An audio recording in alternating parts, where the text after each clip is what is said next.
Hi, herzlich willkommen wieder in der Twave App. Hier ist der Raphael, ich bin der Co-Founder und ein bisschen der sportwissenschaftliche Kopf hinter der ganzen Sache. Ich freue mich, euch heute wieder in einem neuen Video ein bisschen was erklären zu können. Heute geht es um das Thema, eine Frage, die uns ganz oft gestellt wird. Wie werde ich eigentlich schneller auf Distanz X? Ja, also ich will jetzt einen Marathon laufen und stehe bei 3 Stunden 45 und jetzt würde ich gerne diese 3 Stunden 30 knacken. Oder der andere sagt, ich habe 10 Kilometer und laufe eigentlich die ganze Zeit da irgendwie um die 45 Minuten und würde jetzt eigentlich ganz gerne mal irgendwie da Fortschritte machen oder unter die 40 Minuten kommen. Ja? Und ich werde euch da heute ein paar Antworten liefern. Natürlich werde ich jetzt quasi nicht für jede Distanz sagen, ja, für die Distanz muss man das machen und für die muss man das machen, sondern ich werde euch einmal das Schema dahinter erklären und die Logik dahinter erklären, die dann tatsächlich auch in unserer App, in der Twave App, Anwendung findet und das wird euch vielleicht zum einen ein bisschen mehr in die Tiefe bringen, wie diese App arbeitet und wie sie funktioniert und warum sie vielleicht für euch wirklich was Neues und Gutes macht.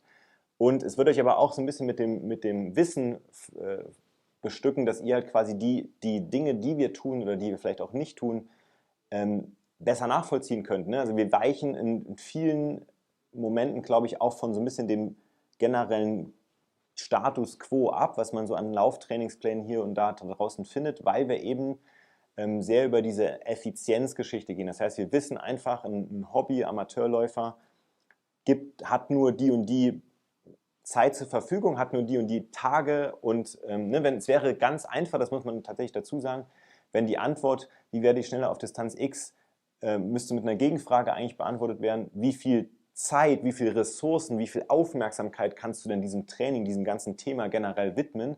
Und wenn mir jetzt jemand sagen würde, naja, ich habe gerade ein Sabbatjahr genommen oder sowas, mach mal mit mir komplett ein Jahr, was du möchtest. Ich fokussiere meinen ganzen Lebensumstand zu 100% diesem Thema, dann wäre die Antwort eigentlich relativ simpel, weil dann würde man tatsächlich relativ sukzessive, aber über viel Volumenaufbau gehen. Ne? Man würde das ein bisschen sozusagen würzen mit intensiveren Sachen, aber tatsächlich wäre so das lange und stetige Laufen in der Summe oft das, was auch so ein bisschen dann nachhaltig und langfristig einen guten Benefit bringt. Aber es ist ja hinfällig darüber zu diskutieren, was theoretisch die beste Strategie X wäre, wenn sie einfach unrealistisch umsetzbar ist für die meisten Menschen. Ja, das heißt, es wäre einfach, wenn ich jetzt sagen würde, wie wirst du schneller auf Distanz X, und wir sagen, ja, lauf einfach erst 6, dann 8, dann 10, dann 12 bis hin irgendwie in 1,5 Jahren 24 Stunden pro Woche, dann würden halt die meisten sagen, ja okay, es war jetzt nicht so die befriedigende Antwort, ne? Weil zum einen will ich da vielleicht ein bisschen schneller gern hinkommen, was aber schon, ne, werden wir nachher nochmal diskutieren, und zum zweiten aber auch, ich habe halt diese Zeit nicht, ja, und ich möchte irgendwie vielleicht den gleichen Benefit für mich bekommen oder wissen einfach, was kann ich für einen bestmöglichen Benefit bekommen aus meinem Training mit den Ressourcen, mit der Verfügbarkeit, mit der Kapazität, die ich diesem Thema widmen kann. Ja.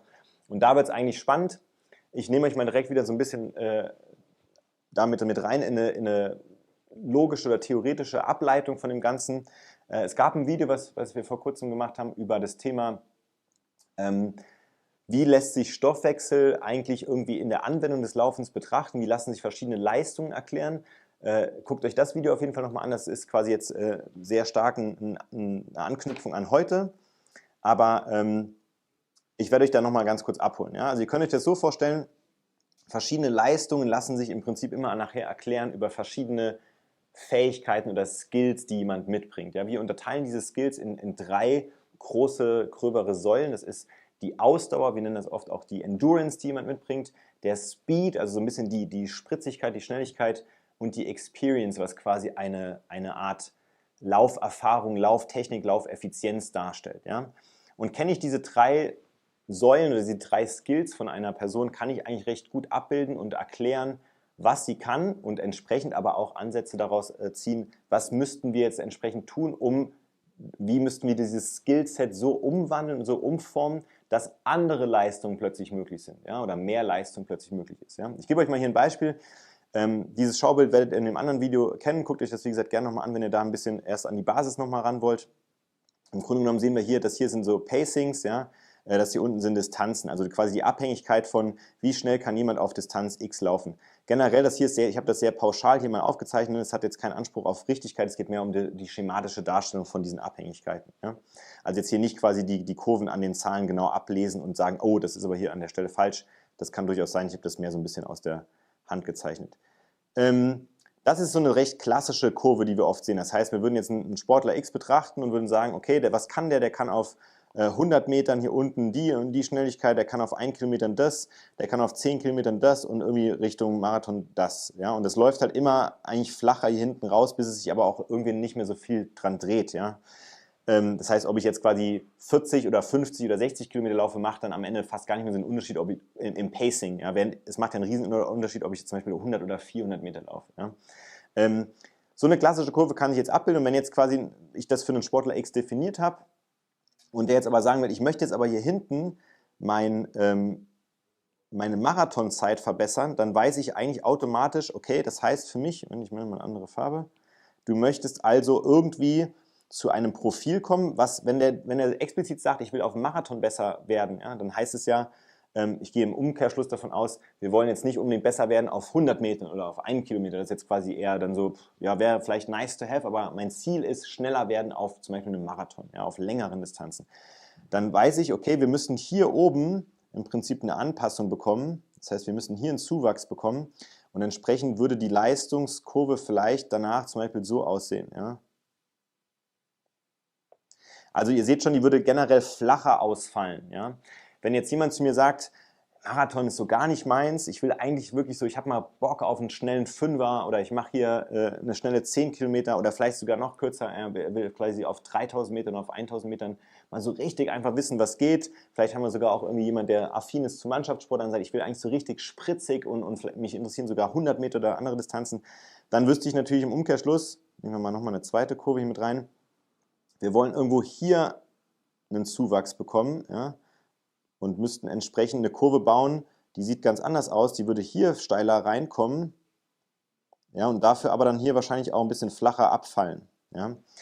Wir können also quasi von der Ausgangskurve, die wir da haben, von den Ausgangsleistungen, die wir sehen, im Prinzip uns erstmal vorstellen, was ergeben sich daraus für Kurven. Und das Interessante, ich zeichne das mal ganz kurz einmal mit den Stiften, ist, ihr könnt euch das jetzt vorstellen, hinter diesen Kurven oder je weiter wir von kurzen zu langen Distanzen gehen, werden andere Skills vorrangig entscheidend. Ja? Und stellvertretend für diese Skills gibt es einzelne Trainingseinheiten oder Trainingsideen, die man halt entsprechend in den Vordergrund schiebt und andere, die vielleicht nicht so produktiv sind für dieses Skill, die man eher zurücknimmt. Ja? Ihr könnt euch das im Prinzip so vorstellen, dass das hier wäre im Prinzip, wo wir sagen würden, Moment, das hier wäre das, wo die Endurance vorrangig entscheidend ist. Ja?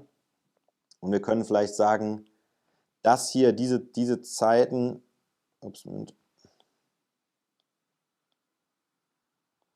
diese Zeiten oder diese Distanzen hier, das sind eher Sachen, wo wir vorrangig dieses Speed-Skill im Vordergrund sehen. Ja? Und im Grunde genommen, man müsste hier wahrscheinlich die Schnittmenge ein bisschen größer machen, weil gerade so bei diesen 3 Kilometern, 5 Kilometern, 10 Kilometer explizit, ist es eine sehr starke Mischform, wo eigentlich beides wichtig ist und beides nach oben getrieben werden muss. Ja? Aber je weiter wir Richtung dieser Extreme gehen, ist relativ logisch, desto mehr wird es eigentlich isoliert ein Endurance-Ding oder ein Speed-Ding sozusagen. Ja? Und das heißt, was wir jetzt quasi machen, ist, wir müssten von einem Sportler, wenn mich jemand fragt, wie werde ich schneller auf Distanz X, wäre eigentlich immer die erste Gegenfrage, was bringst du für Möglichkeiten mit, aber vor allen Dingen auch, was kannst du denn heute? Ja, wenn ich jetzt quasi jemanden habe, der sagt, ich bin schon eigentlich recht schnell und will auf kurzen Distanzen, ich bin quasi ein Sprinter-Typ, dann weiß ich, der hat wahrscheinlich viel S-Punkte und ich will jetzt einen schnellen Marathon machen, dann haben wir eine quasi komplette Umformung dieses physiologischen Skillsets. Ja? Wir müssen also das Speed müssen wir komplett rausnehmen und die Endurance ganz krass in den Fokus schieben. Entsprechend würden wir sehr viel ausdauernde, niedrig intensive Dinge tun, die diesen Speedmotor vielleicht sogar so ein bisschen drosseln und immer ihn über langes, volumiges Sachen in die Endurance aufbauen. Wir würden aber vielleicht auch hier und da das Ganze bestücken mit VO2 Max Einheiten. Es gibt ein Video, wo ich das ja so ein bisschen zum Stoffwechsel verknüpfe und sage, VO2 Max ist eigentlich die Kenngröße für diesen Endurance oder diesen aeroben Motor. Entsprechend ist die VO2 Max auch sehr, sehr wichtig. Ja? Also wir würden quasi wir nennen das polarisiert trainieren, also lange, niedrig intensive Sachen, bestückt mit einzelnen wenigen VO2 Max, dabei wirklich sehr, sehr, sehr, sehr dosiert und schauen, wie kriegen wir das quasi entwickelt, um erstmal von diesem Sprinter-Typus so ein bisschen runterzukommen. Ja. Umgekehrt, wenn ich jetzt jemanden hätte, der sagt, ich bin eigentlich so ein bisschen so das Endurance-Monster, also ich bin eigentlich immer mein Leben lang gewohnt, sehr lange zu laufen, sehr lange Geschichten zu machen. Wenn ich laufen war, war das oft eigentlich immer so, unter 1,5 Stunden bin ich nicht mehr nach Hause gekommen und ich habe noch nie ein Intervall in meinem Leben gesehen, ich habe noch nie irgendwas Impulsives, Intensives gemacht. Entsprechend würden wir das wahrscheinlich in dieser Kurve wiederfinden. Er hätte wahrscheinlich hinten Richtung der schnelleren Sachen, hier vorne quasi sehr, sehr wenig Spritzigkeit, würde da unterdurchschnittlich performen, würde aber hier oben in den Abschnitten, wo es länger wird, sich wahrscheinlich ein bisschen höher etablieren. Da wäre es umgedreht, man würde sagen, hey, das Volumen ist ganz nett, aber an der Stellschraube können wir kaum noch was drehen und rausholen. Das heißt, wir müssen nicht mehr so sehr auf Endurance gehen, sondern wir würden jetzt versuchen, mal erst deine Speed ein bisschen zu entwickeln und vor allen Dingen auch so ein bisschen in dieser Mischform, also die VO2 Max ein bisschen zu steigern, sehr stark und sehr viel Fokus auf die richtig dosierten, intensiven Intervallformen machen, also sehr viel intensive Sachen, die erstmal seine Speed entwickeln und dann versuchen, so diese Speed, ich nenne es mal ein bisschen zurück auf die Straße zu bringen und ihn quasi bei den kürzeren Distanzen, vielleicht wieder 1 Kilometer oder 3 Kilometer, da zu entwickeln. Ja? Heißt, was ihr mitnehmen müsst, ihr solltet erstmal, und da braucht man vielleicht gar keine physiologische Kenntnis, ihr solltet vielleicht erstmal so ein bisschen in euch gehen und so ein bisschen schauen, wie performe ich denn eigentlich? Was lässt sich für mich so ein bisschen ableiten? Das könnt ihr aus dem Training, also was ist eigentlich so immer mein Trainingsstatus gewesen? Was waren immer so die Sachen, die ich eigentlich bevorzugt trainiert habe? Ne? Das drückt sich am Ende des Tages schon aus. Oder ihr macht es halt an Wettkampfergebnissen fest. Was liegt mir momentan so ein bisschen mehr, könnt ihr euch fragen. Ja? Wenn ihr seht, diese schnelleren Sachen waren nie so meins und ich war immer der, der so ein bisschen über diese Ausdauer, über diese lange Schiene kam. Ich habe auch nie damit Probleme gehabt, noch länger zu laufen oder sowas. Ja? Dann ist es recht eindeutig zu vermuten, dass ihr eher in dieser Endurance-Schiene euch ansiedelt. Ja? Andersrum, wenn ihr sagt, nee, ich habe immer Fußball gespielt, war immer der so ein bisschen über den Platz da gefegt ist und die schnellen Sachen lagen mir immer, aber wenn es wirklich lang wurde, da bin ich immer eingeknickt. Ja? Dann spricht es dafür, dass euch die Endurance ein bisschen fehlt und ihr das Speed eher entwickelt habt. Und entsprechend, das machen wir in der App im Prinzip sehr, sehr, sehr spezifisch und gezielt, müsstet ihr die anderen Skillsets entwickeln. Also einfach im Prinzip, man könnte es zusammenfassend sagen, ihr müsst das trainieren, was ihr noch nicht könnt und vielleicht weniger von dem trainieren, was ihr aktuell schon könnt. Das ist immer erstmal eine ganz gute Benchmark und eine pauschale Empfehlung.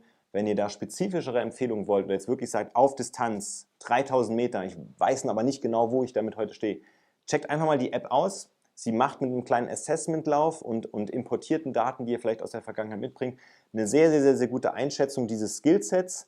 Ihr setzt das Ziel mit uns, das heißt, wir wissen, was müsstet ihr ungefähr so an Skillset entwickeln und dann wird der Plan immer für euch individuell entsteht, entsprechend eurer Laufzeit, entsprechend euren Möglichkeiten, die ihr mitbringt und vor allen Dingen inhaltlich spezifisch für diese Skills, die ihr halt braucht. Ja, und dann beobachten wir das so ein bisschen, wie reagiert ihr darauf, was schlägt besser an, was vielleicht nicht so gut, was macht euch Spaß, was vielleicht nicht so und dann wird dieser Plan immer mehr zu dem geformt und getüftelt, was euch nachher effektiv nach vorne bringt.